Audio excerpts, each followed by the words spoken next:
Jaya Radha Madhava Punya Vihari.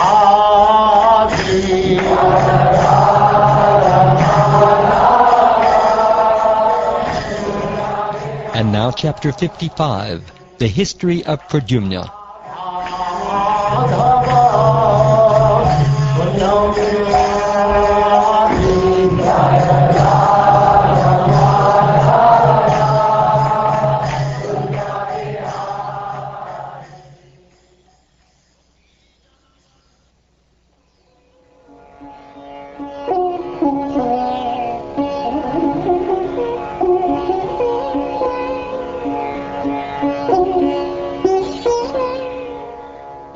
Shukdev Goswami said, Kamadeva, or Cupid, an expansion of Vasudeva, had previously been burned to ashes by Rudra's anger.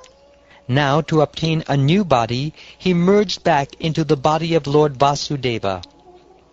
He took birth in the womb of Vaidarbhi from the seed of Lord Krishna and received the name Pradyumna.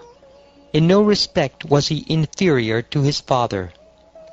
The demon Shambhara, who could assume any form he desired, kidnapped the infant before he was even 10 days old. Understanding Pradyumna to be his enemy, Shambhara threw him into the sea and then returned home. A powerful fish swallowed Pradyumna, and this fish, along with others, was caught in a huge net and seized by fishermen. The fishermen presented that extraordinary fish to Shambhara, who had his cooks bring it to the kitchen, where they began cutting it up with a butcher's knife. Seeing the male child in the belly of the fish, the cooks gave the infant to Mayavati, who was astonished. Narad Muni then appeared and explained to her everything about the child's birth and his entering the fish's abdomen. Mayavati was in fact Cupid's renowned wife, Rati. While waiting for her husband to obtain a new body, his previous one having been burnt up, she had been assigned by Shambhara to prepare vegetables and rice. Mayavati understood that this infant was actually Kamadeva, and thus she began to feel love for him. After a short time, this son of Krishna, Pradyumna, attained his full youth. He enchanted all women who gazed upon him. My dear king, with a bashful smile and raised eyebrows, Mayavati exhibited various gestures of conjugal attraction as she lovingly approached her husband, whose eyes were broad like the petals of a lotus, whose arms were very long, and who was the most beautiful of men. Lord Pradyumna told her, "O mother, your attitude has changed. You are overstepping the proper feelings of a mother and behaving like a lover. You are the son of Lord Narayan, and were kidnapped from your parents' home by Shambhara. I, Rati, am your legitimate wife, O master, because you are Cupid. The demon Shambhara threw you into the sea when you were not even 10 days old, and a fish swallowed you. Then in this very place we recovered you from the fish's abdomen, O master. Now kill this dreadful Shambhara, your formidable enemy. Although he knows hundreds of magic spells, you can defeat him with bewildering magic and other techniques. Your poor mother, having lost her son, cries for you like a kurari bird. She is overwhelmed with love for her child, just like a cow that has lost its calf."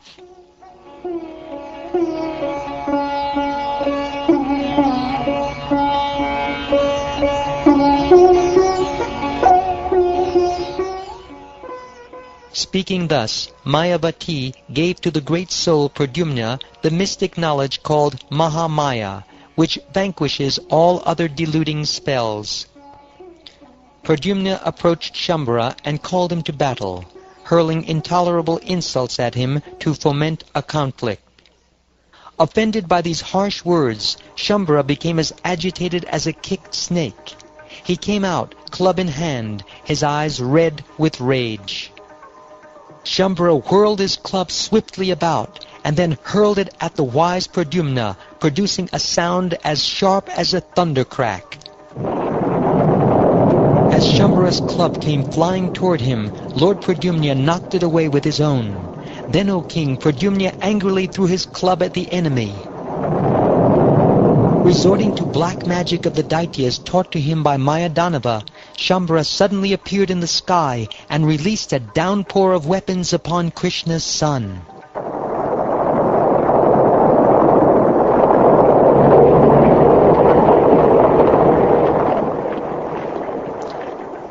Harassed by this rain of weapons, Lord Rukmineya, the greatly powerful warrior, made use of the mystic science called Mahamaya, which was created from the mode of goodness and which could defeat all other mystic power. The demon then unleashed hundreds of mystic weapons belonging to the Guhyakas, Gandharvas, Pishachas, Uragas, and Rakshasas, but Lord Karshni, Pradyumna, struck them all down.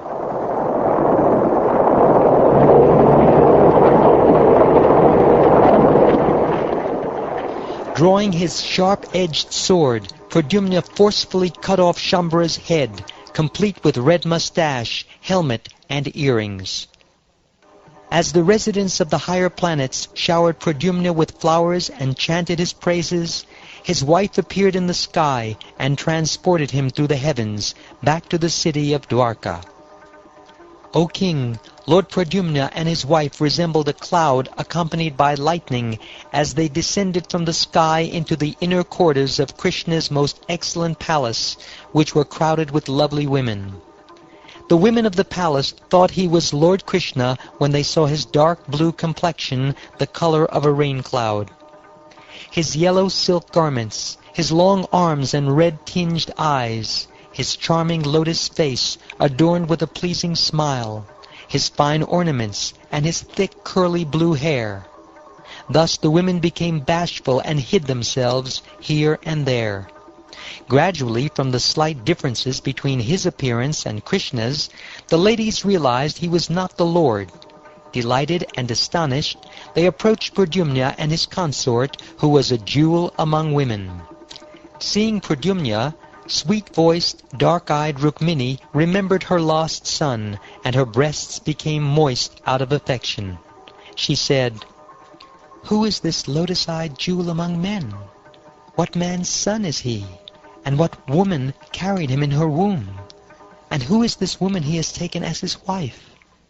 If my lost son, who was kidnapped from the maternity room, were still alive somewhere, he would be of the same age and appearance as this young man. But how is it that this young man so much resembles my own Lord Krishna, the wielder of Shanga, in his bodily form and his limbs, in his gait and the tone of his voice, and in his smiling glance? Yes, he must be the same child I bore in my womb, since I feel great affection for him, and my left arm is quivering."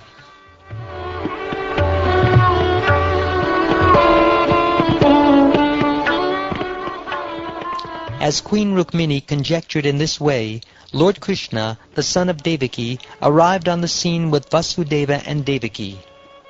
Although Lord Janardhan knew perfectly well what had transpired, he remained silent. The sage nodded, however, explained everything, beginning with Shambhara's kidnapping of the child. When the women of Lord Krishna's palace heard this most amazing account, they joyfully greeted Pradyumna, who had been lost for many years, but who had now returned as if from the dead. Devaki, Vasudeva, Krishna, Balaram, and all the women of the palace, especially Queen Rukmini, embraced the young couple and rejoiced. Hearing that lost Pradyumna had come home, the residents of Dwarka declared, "Ah, Providence has allowed this child to return as if from death." It is not astonishing that the palace women, who should have felt maternal affection for Pradyumna, privately felt ecstatic attraction for him, as if he were their own lord. After all, the son exactly resembled his father.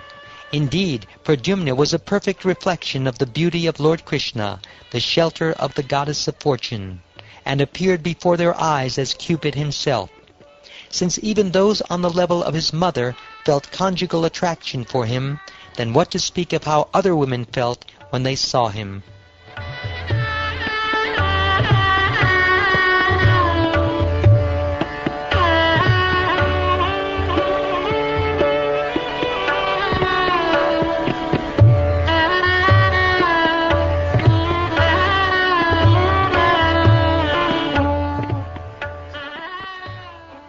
Thus ends the 55th chapter of the 10th canto of the Srimad Bhagavatam, entitled The History of Pradyumna.